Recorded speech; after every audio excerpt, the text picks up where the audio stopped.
Hello and welcome to my channel. This is Dr. Dawn Michael. Today I have some great information for you.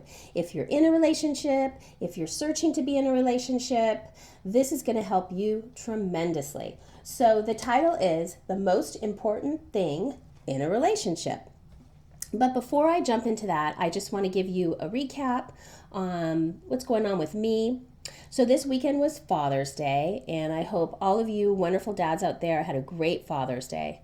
I know, as for me and many other people out there, holidays can be very difficult. And so I, of course, had a fantastic dad, and I feel so blessed. I also had a wonderful grandfather and a wonderful husband. And unfortunately, they have all passed away. So Father's Day comes around for me. It's a time for reflection, but also there's some sadness. But on a different note, I also want to say that it's also time for me to feel blessed and the gratitude that I have. Having a father who cared about me and made me feel important, made me feel loved, brought me up where he showed me how to be independent. He showed me how to fix things, which I really appreciated because a lot of times women don't know how to fix things. So he would take the time to do that stuff with me, and I would go to work with him sometimes and help him at what he did. He owned a large interior design department store. So I would be able to go in there with him and help him make displays. I'm sure they weren't great, but he always said, "Good job." And those are the things that are really important because my dad works 6 days a week. I didn't have that much time with him, so it wasn't the amount of time, it was the quality. And it wasn't about going out and doing all kinds of things. I mean, most of my memories are, of course, going to work with him, playing cards, playing games, sitting and watching Star Trek together, helping him with the barbecue. So these were things that were really important to me.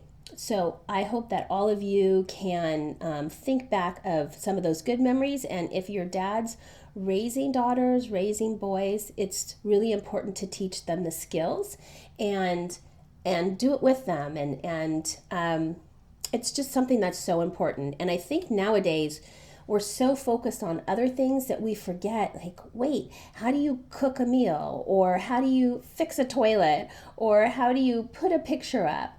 You know, so dads are really good at being hands-on and teaching. Okay, so enough of that. Let's get into the topic at hand because I think you're really going to enjoy this. So, how to have a great relationship and what's the one thing that's important? Before I get to that, I'm going to give you an exercise that you can do because this will help you with any relationship, whether you're in it or searching for one or just kind of want to know yourself better. So get out a piece of paper and start writing down what you want out of a relationship and what you want out of the person, like what type of person you're looking for. Now, if you're married, it's okay to do this too because there's some compromise stuff I can help you with your spouse. So when I talk about what you're looking for, it's not a physicality. Because if you're single and you're going out there and you've written down, oh, the person has to look like this, or they have to, be this tall, or so on and so forth, you're going to be looking for that instead of allowing that person's qualities to come out.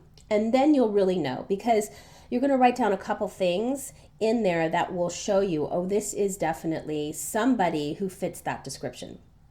Doesn't mean it's always going to work, but at least you know what you want. And if it's 80% right or 90% right, you're on the right track. And also, when you write out what you want, that's what the universe gives you or God gives you. Whatever your belief is, when you put out there what you want, that's what you get back. So don't ever put out there what you don't want because you're just going to get more of that.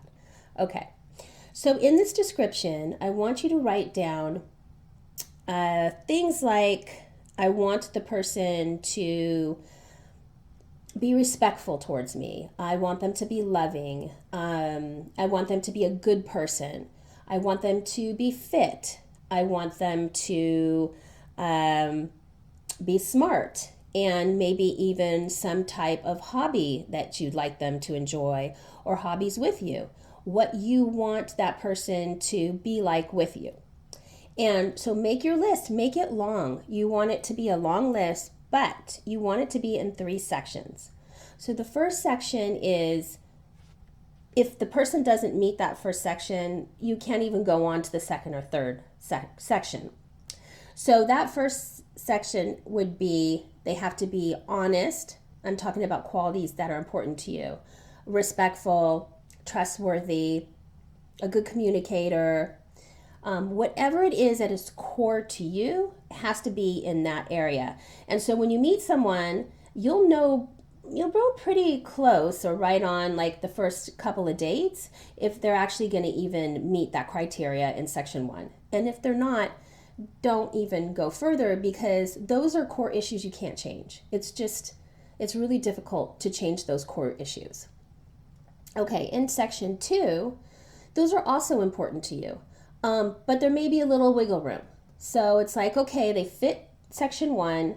Section 2 is still really important, but that's where you can get some compromise, a little compromise in there, okay?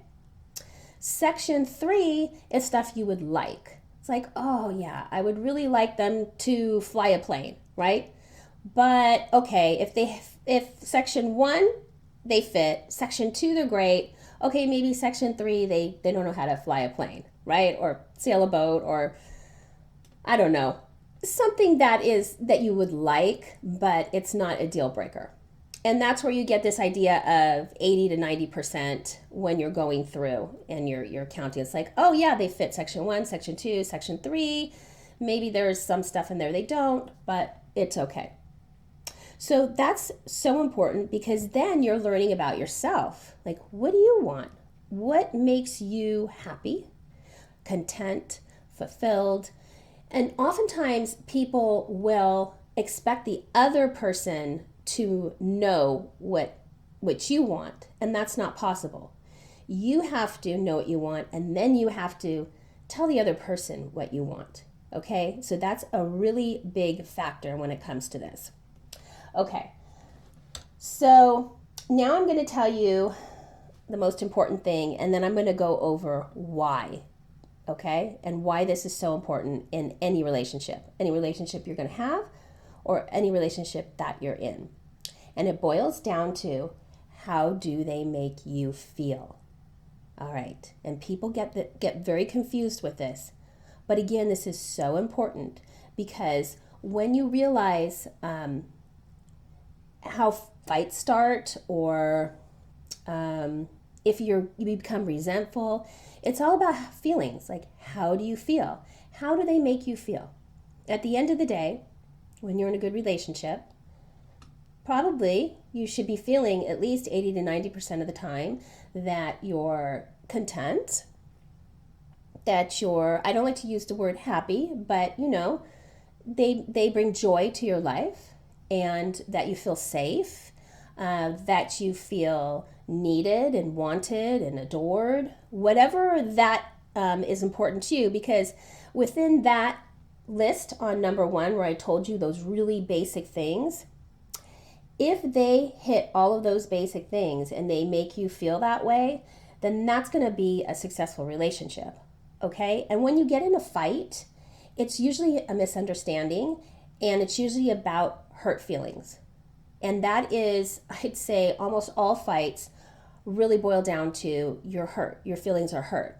So I will tell couples when they come in, if you get into a fight, don't react. Just take some time and think about it. Like, what is it that is making you so upset? Because maybe at first you're just so angry, and then you don't realize, wait, they hurt me. They hurt my feelings, and I'm feeling bad. I'm not feeling good. I'm not feeling loved. I'm not feeling taken care of. I'm not feeling heard.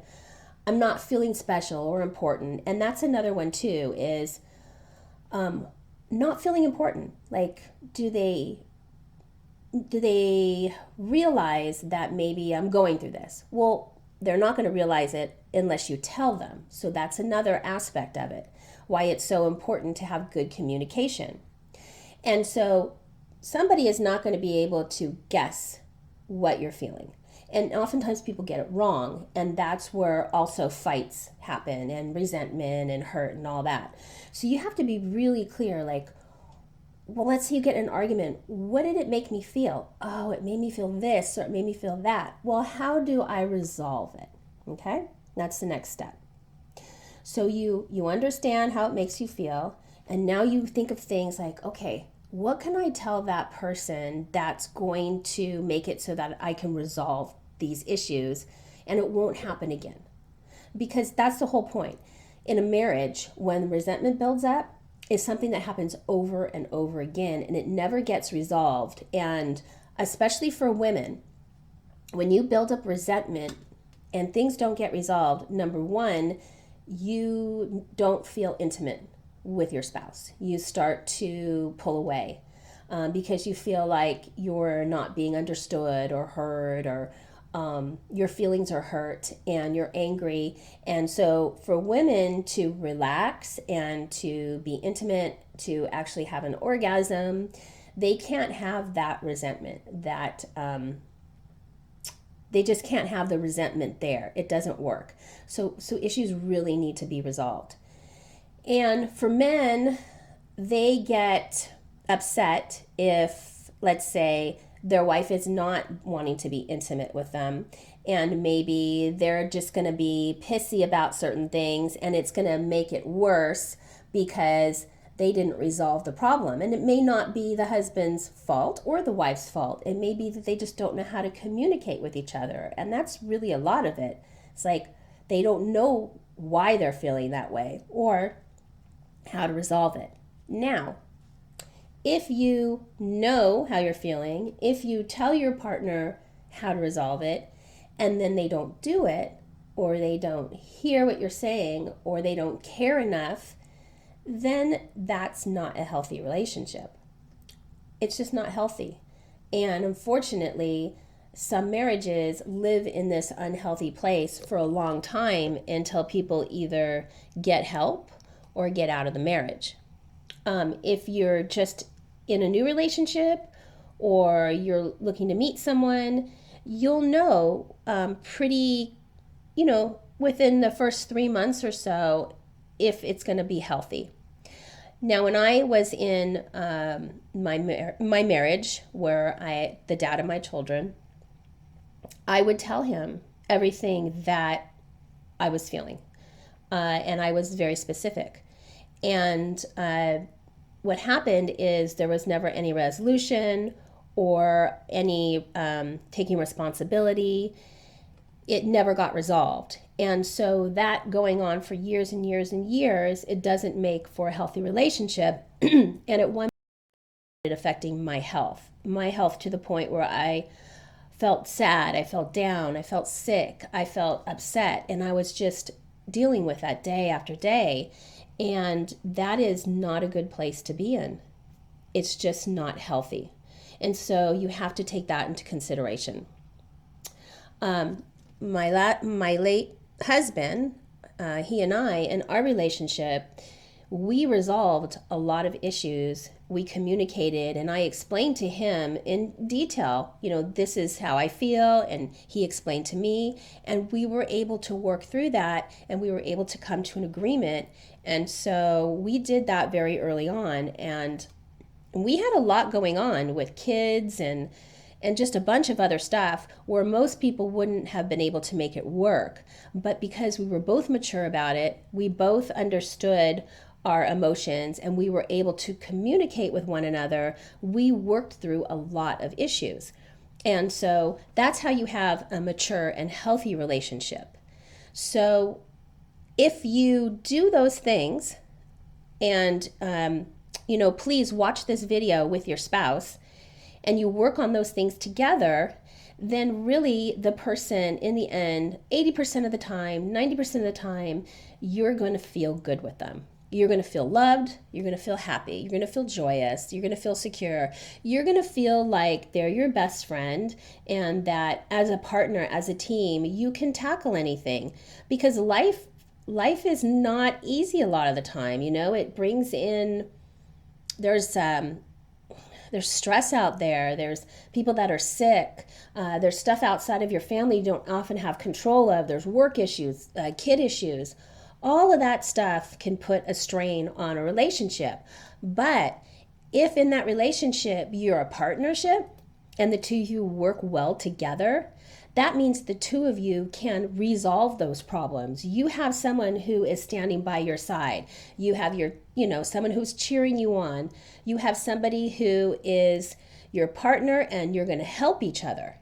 And that is amazing when you have that type of relationship, because you really can tackle things. Because maybe at some point your partner's having issues, outside issues with work, or maybe a parent that's sick, or maybe you have a child from another marriage and there's issues with that. But if the two of you as a team come together and you can support one another, then you're not going to feel so alone and you'll be able to work through those problems. So it's really important to keep that in mind. And so I hope that you go back and write out that list for yourself. Think about some of the things that I said, and think about your own relationship and how you can improve it and how you can learn to compromise and have a solid partnership rather than just two people trying to resolve, issues on their own, okay? It's nice to be able to resolve those issues together and to talk them out and have somebody who's on the same page as you. And the other thing is that when you resolve issues together, it makes you stronger. It makes you respect each other and feel that you really have somebody by your side who's going to be there for you and who you can count on. And believe me, that is a great thing. It's a wonderful thing, especially today when things are so crazy with everything going on. It's just really hard for people. And so hopefully you'll take this to heart and do the exercises. And please leave your comments. What's going on in your life? Has this conversation helped you? What have you learned from it? Ask a question. Maybe there's something more or something I left out that you would like to know that can help you move forward in your life. All right, everyone. As you know, I believe everyone deserves to have a healthy sex life, and so do you. Make it a fabulous day.